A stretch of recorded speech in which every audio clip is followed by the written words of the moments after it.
ko malimutan ang ika'y mawalay sa akin at nabihag ka ng puso ng iba.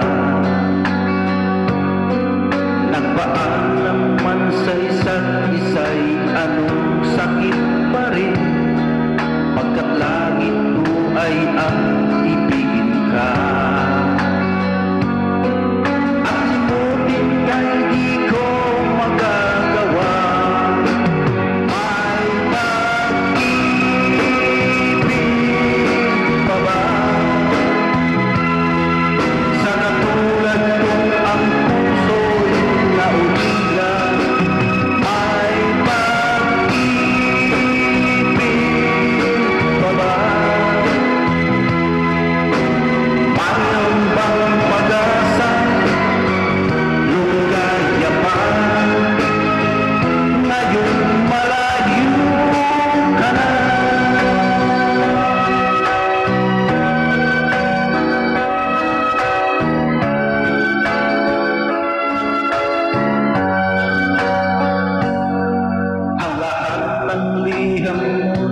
Narawang inialay mo hanggang sa ngayon ay kayamanan ko.